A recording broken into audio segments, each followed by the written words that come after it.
Most international law experts believe that China's so-called indisputable sovereignty over its maritime claim in the South China Sea has little merit, and is illegal under the United Convention on the Law of the Sea. The United States said that China's expansive claim increased the risk of confrontation, undermine regional stability, and dim the prospects for diplomacy, and paved the way for U.S. pivot to Pacific. Philippines declares the claim is illegal and violates Philippines and other nations' sovereign rights under UNCLOS. The Vietnamese president said that it has no legal foundation and scientific basis and rejected China's assertion. China defends its claim citing historical basis, most of which were taken from its imperial archives and ancient records. It has recently intensified its claim in the South China Sea, which many believe to be a gunboat diplomacy against its weaker maritime neighbors. South China Sea is composed of three main areas: Spratlys, the biggest, Paracel, the next biggest, and Scarborough Shoal, the smallest. All of them are being claimed by People's Republic of China and Taiwan. Spratlys is also being claimed partly by the Philippines, Vietnam, Brunei, Malaysia, and Indonesia, Scarborough by the Philippines, and Paracel by Vietnam.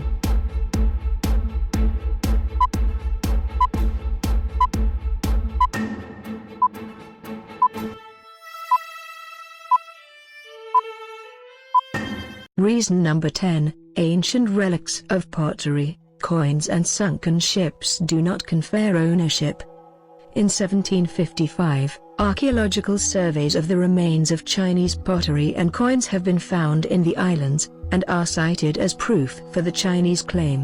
While those remains could have been Chinese in origin, their ownership can be disputed.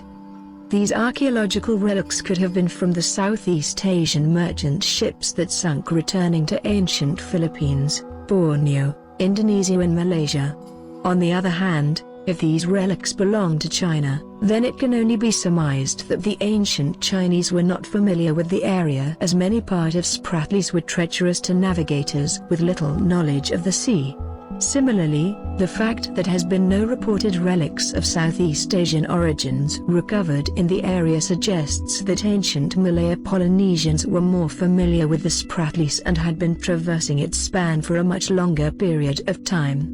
Chinese silk and porcelain were valuable commodities at the time, and it was very common for merchant ships to carry these in their voyage back home. In some cases, these ships could have been carrying gifts to Southeast Asian kings, sultans and rajas. There is also a remote possibility that pirates could have kept those treasures on the islands or their ships loaded with loot sunk during bad weathers. Moreover, if we apply the Chinese reasoning to majority of shipwrecks that were discovered all over the world, then the former naval powers of the world will be claiming islands where their goods, gold, coins and artifacts were found. This will give England a valid claim to Florida Keys, the Bahamas, Bermuda in the Americas, Marianas in the Pacific, Sumatra and Java in Indonesia, and Majima Island in the southeastern Japan, Portugal to Christmas and St. George Islands in Nova Scotia, and French to British Crown's Guernsey Island.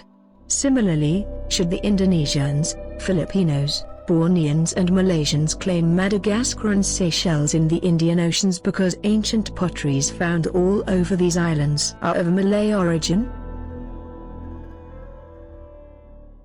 Reason number 9, South China Sea was never a territory under the Mongol Empire and any Chinese dynasty. China claims that since the Yuan dynasty in 1271, several islands that may be the Spratlys have been labeled as Chinese territory, followed by the Ming dynasty, and the Qing dynasty from the 1368 to 1911. China's claim that a Chinese voyager supposedly drew the 13th century 9- map can't be further than the truth. China at the time was under foreign invasion by the Mongols that forbade maritime activities. Mongols tried to look beyond China, but was never successful in its advance beyond Indochina. Kublai Khan's costly invasions of Burma, Annam, Sakhalin and Champa, or modern Vietnam, secured only the vassal status of those countries. Mongol invasions of Japan in 1274 and 1280, and Java in 1293, failed. Chinese trades during the early Mongol Empire was concentrated between neighboring inland nations. Well-traveled and relatively well-maintained roads linked lands from the Mediterranean basin to China, greatly increasing overland trade and resulting to the emergence of the famed Silk Road, that greatly contributed to the civilization of the different dynasties of Europe, India, Central Asia and China. Admiral Zhe would not embark on his famed explorations until another 200 years, to kick off trade with the maritime Southeast Asians. Only in another 200 years would the Chinese begin its massive influx into today's Taiwan, displacing the earlier Austronesian inhabitants of the island. China also claims that they discovered Spratleys as early as 200 BC. However, their imperial records show only references and general description of the islands. There were also mention of earlier maps, but China does not hold any map that show the islands as part of their territory. This can be attributed to China as being a land-based power, with a long history of quarreling kingdoms, and didn't have any opportunity to project power beyond its shores. This is why old China's maps show the Hainan Island as its southernmost territory, a fitting Chinese name which means end of the earth. Reason number 8. Malaya-Polynesians discovered South China Sea first before Chinese did. Contrary to China's claim that Chinese voyagers discovered the Spratleys, Scarborough Shoal and Paracel Islands, it was the Malaya-Polynesians, a subgroup of Austronesian peoples and descendants of the Filipinos, Indonesians, Borneans and Malaysians that discovered them. The seafaring Malaya-Polynesians were the first settlers of maritime Southeast Asia. Austronesia and Melanesia were well versed in oceanography and had long roamed the Pacific Ocean and South China Sea and reached as far as Indian Ocean, East Africa and South America. The Australo-Melanesian population had inhabited the Philippine Luzon Islands since about 23,000 years ago, much earlier than 200 BC, the period that China purportedly claims to have discovered the Spratleys and other islands around it. Over the next 1,000 years, Austronesian peoples migrated southeast to the rest of the Philippines, and into the islands of the Celebes Sea, Borneo, and Indonesia. The Austronesian peoples of maritime Southeast Asia sailed eastward, and spread to the islands of Melanesia and Micronesia between 1200 BC and 500 AD respectively. Sailing from Melanesia and Micronesia, the Austronesian peoples discovered Polynesia by 1000 BC. These people settled most of the Pacific Islands. They settled Easter Island by 300 AD, Hawaii by 400 AD, and into New Zealand by about 1280 AD. In the Indian Ocean they sailed west from maritime Southeast Asia. The Austronesian peoples reached Madagascar by 0 to 500 AD, bringing carabaos, banana and rice paddy agriculture to the island. There is also evidence, based in the spreading of the sweet potato and coconuts, that they reached South America where they traded with the American natives. History shows that Chinese were latecomers in the South China Sea. China's own official records reveal, when the 4th century Buddhist pilgrim Fascian went to Sri Lanka, he traveled from China to Sumatra, and then on to Sri Lanka in Malay ships. The 10th century Arab traveler and geographer, Al-Masudi, made reference to the Cham Sea, and trade between Champa and Luzon was well established long before the Chinese drew their 13th century map. Thus, it would be most logical, as Scarborough Shoal not only lies close to the Luzon coast, but is on the direct route from Manila Bay to the ancient Cham ports of Hoi An and Kien Han. It was known to the ancient Filipinos and Vietnamese sailors long ago. Reason number 7, China claim the Japanese ceded Spratleys and Paracel to China is false. After World War II, China didn't enjoy much leverage as the other major allied nations of the United States, Britain and Russia on any post-war negotiations concerning Japanese-occupied territories, that included Spratleys and Paracel Islands, because there wasn't a unified or victorious China to negotiate with. The country was in the middle of a civil war between the nationalist factions, led by Chiang Kai-shek, and the communist forces of Mao Zedong. To make the matter worse, both the Communist People's Republic of China and the Nationalist Republic of China, Taiwan, were claiming the Spratlys and Paracells their own. 6 years after the war, at the 1951 San Francisco Conference on the Peace Treaty with Japan, the Soviet Union proposed that the Spratlys and Paracells belong to the People's Republic of China. This move was overwhelmingly rejected by the delegates. The text of the Treaty of San Francisco listed the Spratlys and Paracells excluded of the list of territories to be returned to China. In addition, the 1943 Cairo Declaration, drafted by the Allies and the nationalist government of China towards the end of World War II, listed the territories that the Allies intended to strip from Japan and return to China. Despite Republic of China being among the authors of the declaration, this list did not include the Spratlys and Paracells. Reason number 6, Spratlys, Paracells and Scarborough weren't in China's maps until much recently. The cartographic records that the Chinese to be claiming that show trading routes with Southeast Asia through Spratlys were navigational charts, and not maps, that depict the extent of its marine territories. Chinese imperial records show only references and general description of the islands.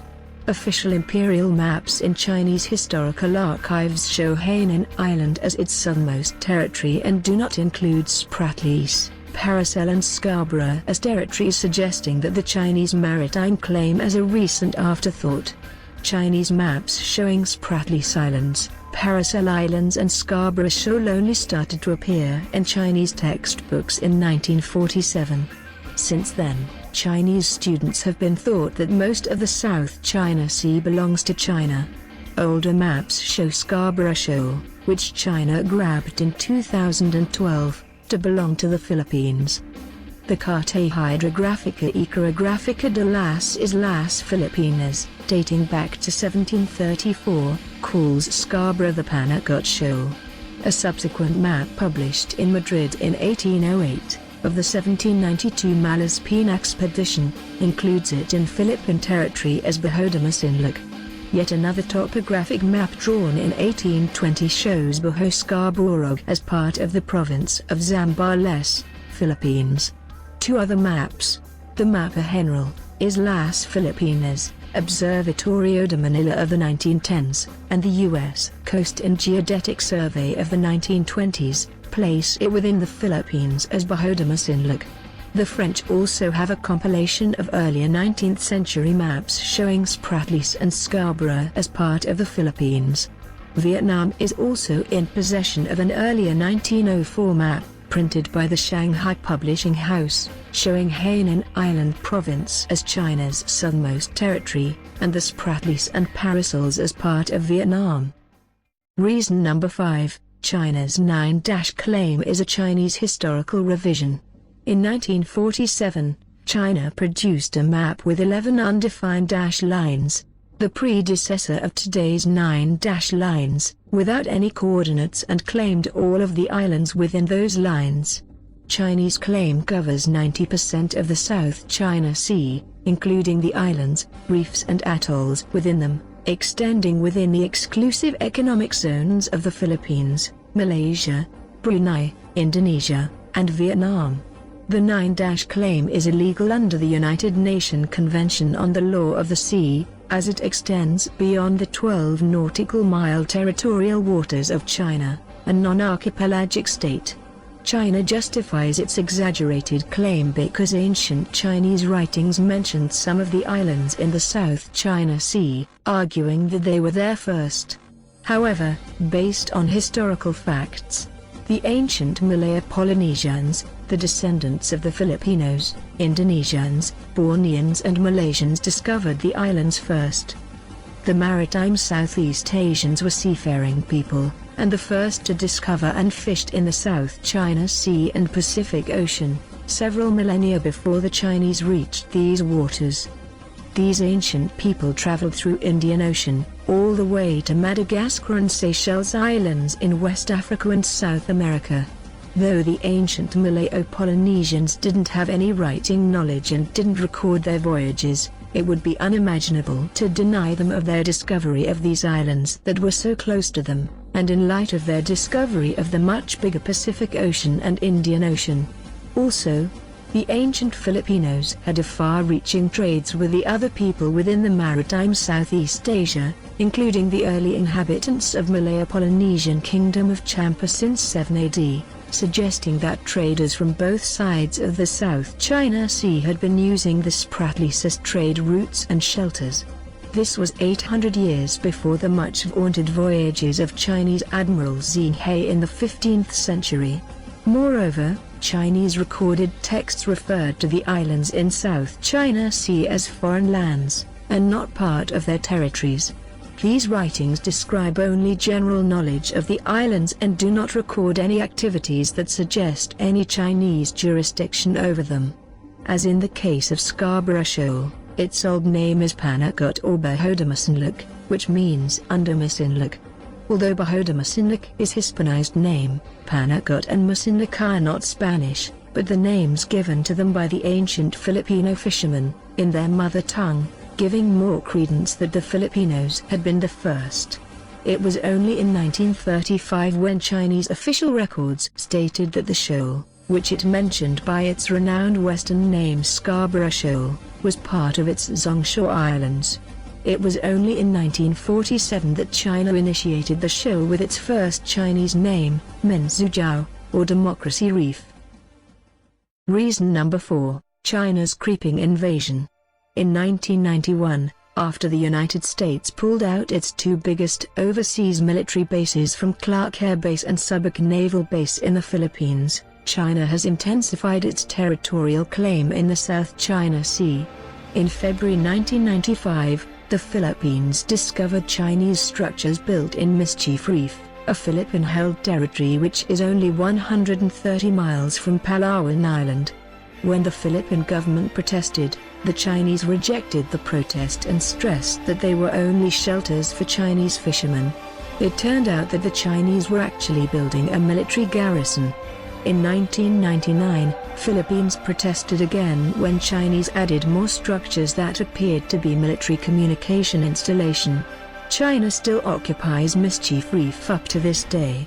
China was also reported to have planted buoys in Sabina Shoal twice in 1998, a much closer reef from Palawan which is just 70 miles away.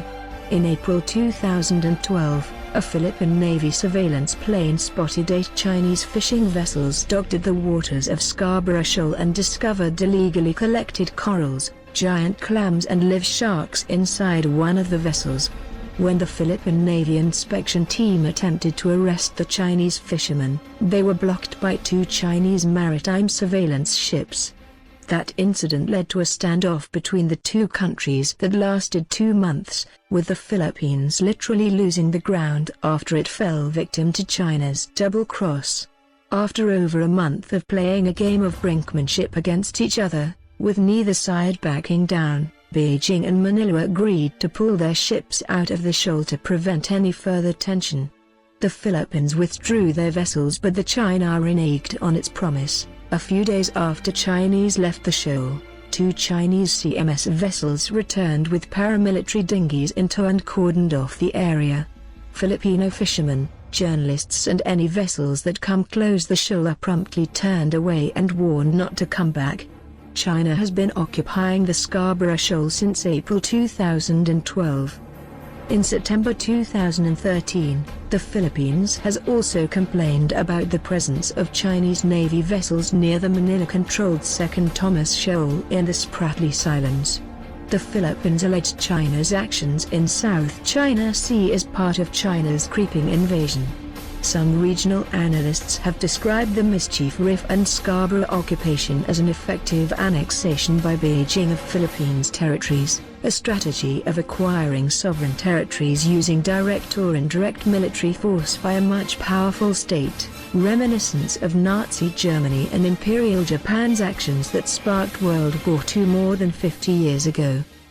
Reason number 3, Spratlys and Scarborough are outside China's territorial waters.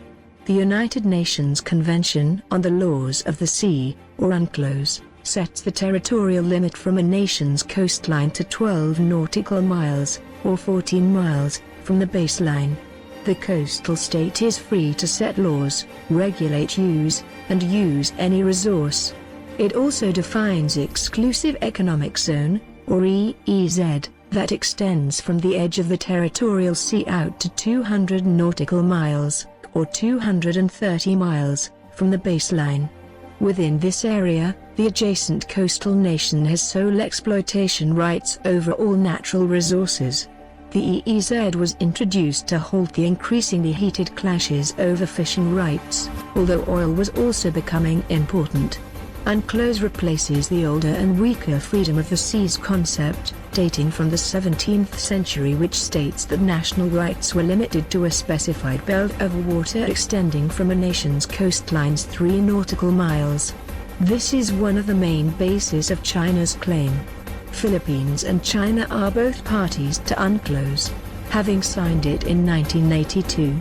Philippines ratified it in 1984 and China in 1996. China even made a note verbal upon ratification that it shall enjoy sovereign rights and jurisdiction over an exclusive economic zone of 200 nautical miles and the continental shelf, despite the fact that China is not an archipelagic state which can only claim 12 nautical miles of territorial waters. Scarborough is 530 miles away from China's nearest territory of Hainan Island, and is way out of its territorial limit. Scarborough, on the other hand, is only 137 miles from Zambales, province of the Philippines. Philippine farthest claim in the Spratlys is 145 miles from Palawan Island, while the nearest is 80 miles from the same island. China, which claims all of South China Sea, is around 560 miles from the Spratlys. Reason number 2, China's undisputed sovereignty assertion is flawed. China says that since it declared its 9- claim in 1947, it predates and so is unbound by the United Nations Convention on the Law of the Sea, and further noted that no country immediately protested. Thus, they argue that it has at least a nominal historical authority over the water. However, in 1982 UNCLOS, several countries rejected China's claim of historical sovereignty over the dotted lines and does not exist in the 1982 UNCLOS ruling. Any historical sovereignty claim must be able to show a nation has had a peaceful and long-lasting rule over an area, and it must be acknowledged by nations based on internationally accepted laws at that time.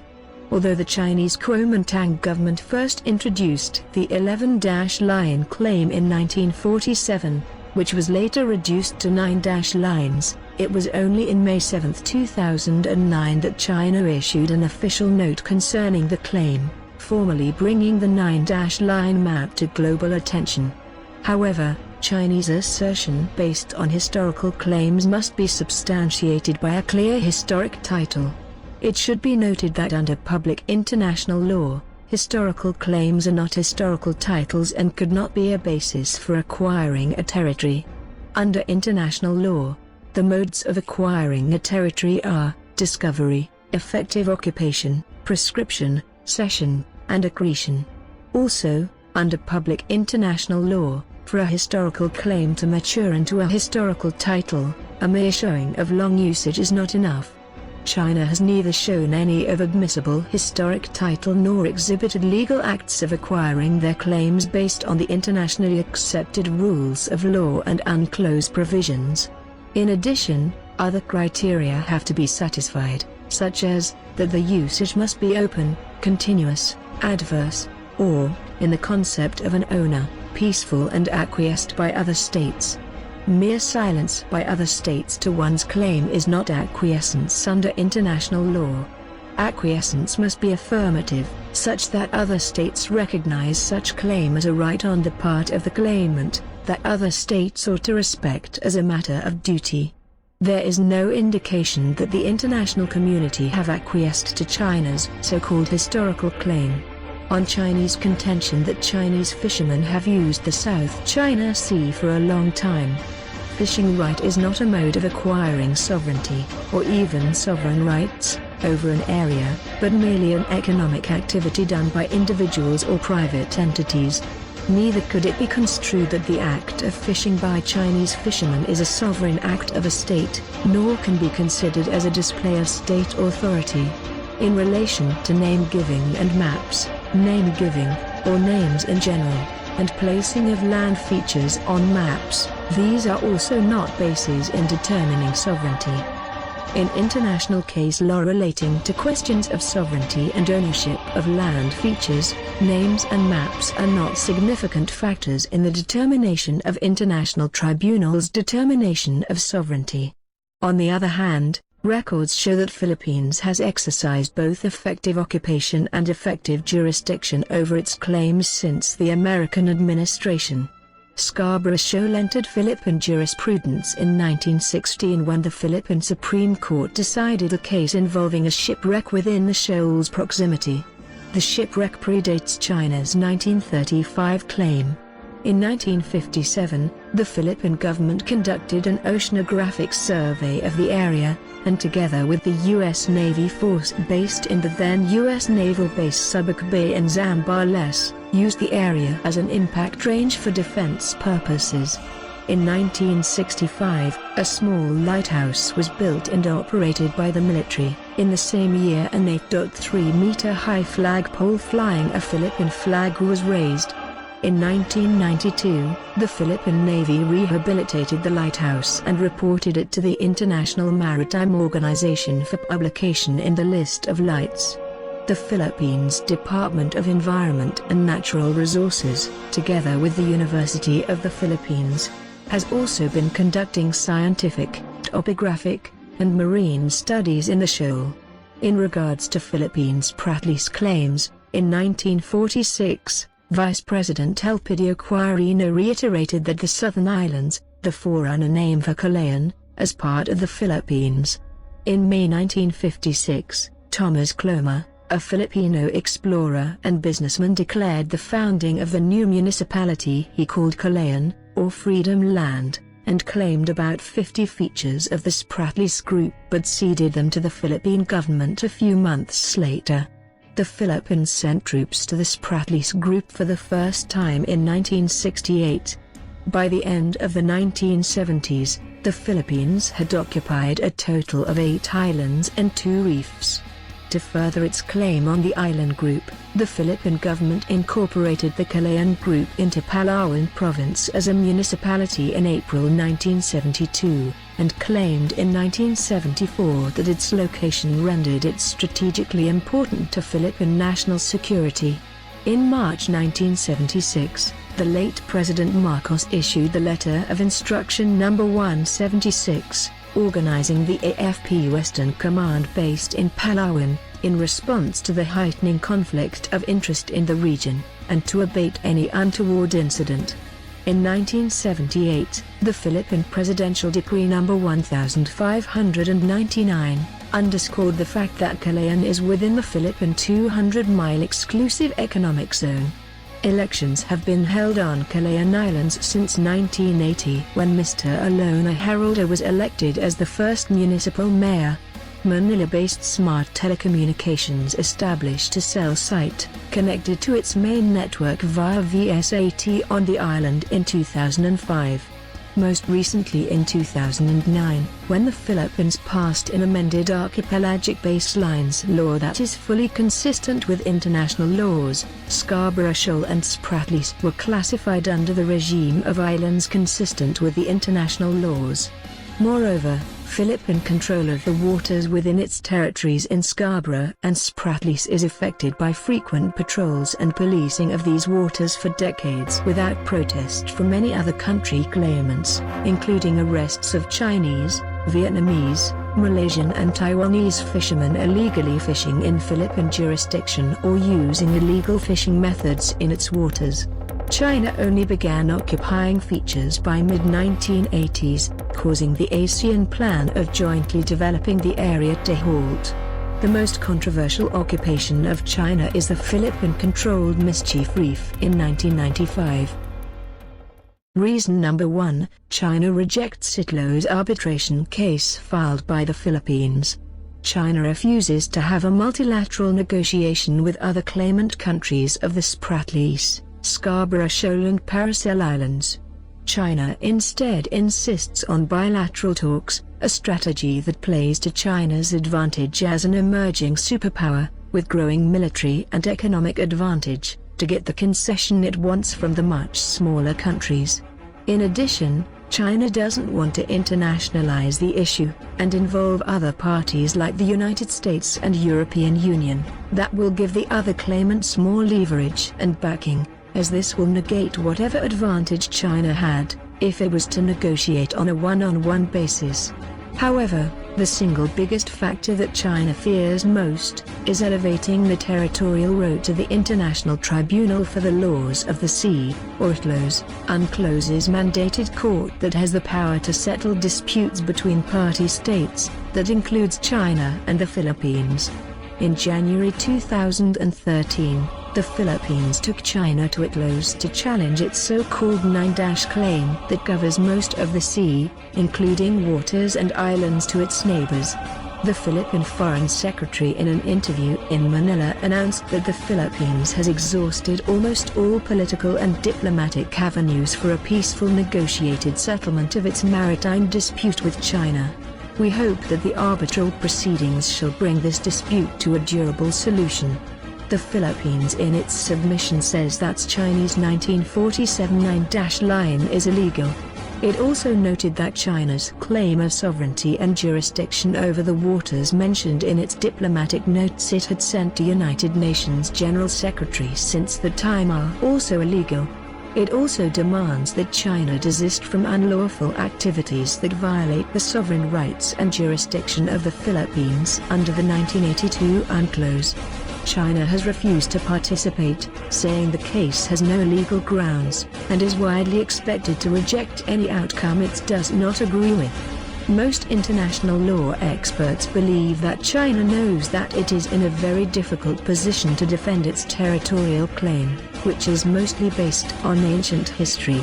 This is the main reason why it doesn't want the case to reach the UN tribunal.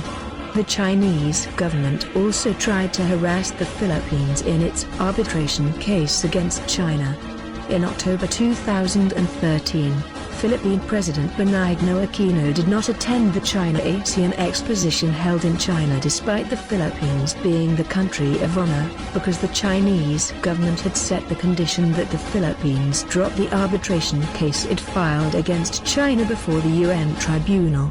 Within the ASEAN, China is secretly trying to influence other member states to undermine Philippines' position.